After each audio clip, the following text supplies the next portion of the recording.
In 1957, 8 brilliant engineers walked out of their jobs, abandoning a company led by a Nobel Prize-winning physicist. They were tired, frustrated, and deeply disrespected. This wasn't some minor dispute. It was a mutiny, and it was dismissed by their former boss as an act of betrayal.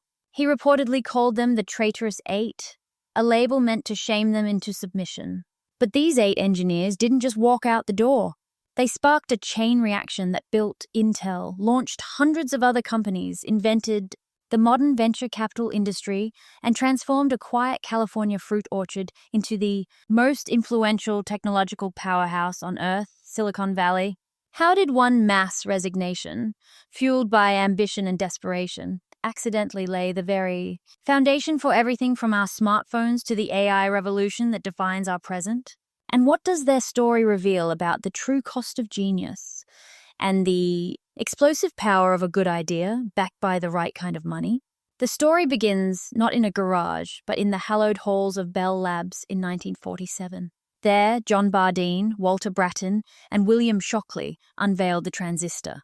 This tiny semiconductor device promised to replace the bulky, unreliable vacuum tubes that powered all electronics, from radios to early computers. It was a revolution, and William Shockley, a key figure in its development, shared the Nobel Prize in Physics for it in 1956. Most would have stayed at Bell Labs, enjoying their prestige.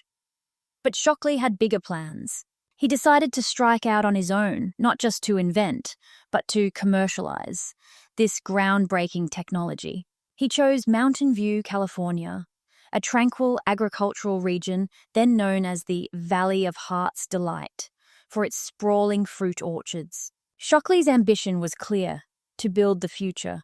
He founded Shockley Semiconductor Laboratory in 1956, and he sought out the best young minds he could find. Among them were 8 brilliant engineers: Julius Blank, Victor Greenwich, John Herney, Eugene Kleiner, Jay Last, Gordon Moore, Robert Noyce, and Sheldon Roberts. They were drawn by Shockley's reputation, his Nobel Prize, and the promise of working at the cutting edge. They saw a chance to change the world. They just didn't realize they'd have to leave Shockley to do it. From the outside, Shockley Semiconductor Laboratory was a beacon of innovation. Inside, it was a pressure cooker. Shockley, for all his genius, was a deeply flawed leader. His management style was erratic, bordering on paranoid. He micromanaged, frequently contradicting himself and fostering an environment of intense distrust. He suspected his employees of leaking secrets, even going so far as to demand lie detector tests. He was a scientist of unparalleled brilliance, but an organizational leader of profound deficiency. The 8 engineers, barely out of their 20s, watched their innovative ideas get stifled by his indecision and his inability to trust. They weren't just frustrated, they were increasingly convinced that their potential, and the potential of the transistor itself, was being squandered. They had come to Mountain View to build a future, but they found themselves trapped in a present that felt increasingly stagnant. The tension became unbearable. These young men had staked their careers on Shockley, moving across the country to join his vision. Now that vision was being choked by his leadership. They couldn't innovate, they couldn't advance their projects. The brightest minds were reduced to battling office politics rather than pushing technological boundaries. In a clandestine meeting, away from Shockley's watchful eye, they made a pact. They decided to resign together. But where would they go? Leaving Shockley meant not just walking out of a job, but walking away from the most prestigious name in semiconductors. The idea of starting their own company was audacious, almost unthinkable, in an era where corporate loyalty was paramount. But they were united by a common conviction: they could do better. They believed in the technology, and they believed in each other, far more than they believed in their current boss. Their coordinated resignation in 1957 was a seismic event.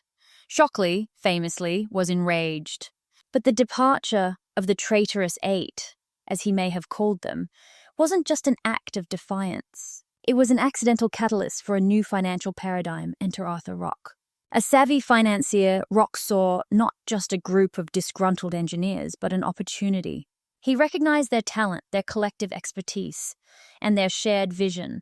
What they lacked was capital. Rock approached several established companies, eventually securing funding from Fairchild Camera and Instrument. This wasn't a traditional loan. It was an investment in a new kind of company built on nothing but human capital and a brilliant idea. This model of funding high-risk, high-reward technology startups was almost unheard of at the time.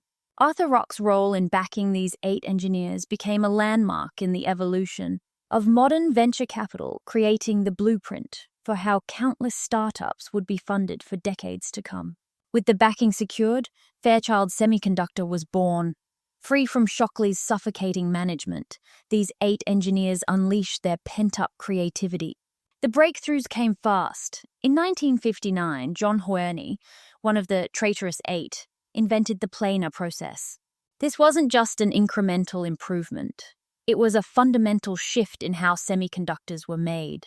Before Huerney's invention, the delicate components of a transistor were exposed, making them prone to damage and difficult to manufacture consistently. The planar process essentially sealed the transistor, with a layer of silicon dioxide, making chips far more reliable and easier to mass produce. It became the cornerstone of modern chip production, a manufacturing concept still foundational today. The same year, Robert Noyce, another of the 8, independently developed a practical silicon integrated circuit, using Huerney's planar process. While Jack Kilby had demonstrated an early integrated circuit concept, Noyce's implementation made it truly viable for mass production. These 2 innovations, born out of the fertile ground of Fairchild, laid the technological bedrock for everything that would follow: the microchip, the personal computer, and the digital age itself. Fairchild Semiconductor, born from a moment of crisis, quickly became a titan, its engineers pushing the boundaries of what was possible. Fairchild Semiconductor became a veritable breeding ground for innovation and entrepreneurship. It wasn't just a successful company, it was a launchpad. In 1968, Robert Noyce and Gordon Moore, 2 of the original 8, left Fairchild to found Intel. This new venture would go on to power the personal computer revolution and become one of the most important technology companies in history. The following year, in 1969, former Fairchild executive Jerry Sanders and others founded Advanced Micro Devices, or AMD, another global leader in chip manufacturing. These weren't isolated incidents. Throughout the 1970s and 80s, dozens, then hundreds, of companies were founded by former Fairchild employees and their protégés. This sprawling network of spin-offs and startups became known as the Fairchild Family Tree, an unprecedented phenomenon that cemented Silicon Valley's identity. From this lineage emerged not just companies, but an entire culture, one defined by risk-taking, rapid iteration, and the relentless pursuit of technological advancement. The Valley of Heart's Delight was now officially Silicon Valley. The story of the 8 engineers is more than just a historical footnote. It's a foundational myth for our digital world. It reveals that innovation isn't always a solitary flash of genius. Sometimes it's born from the collective frustration of brilliant minds who refuse to be constrained. It shows us that leadership matters, and that even a Nobel laureate's brilliance can be overshadowed by a failure to inspire and empower.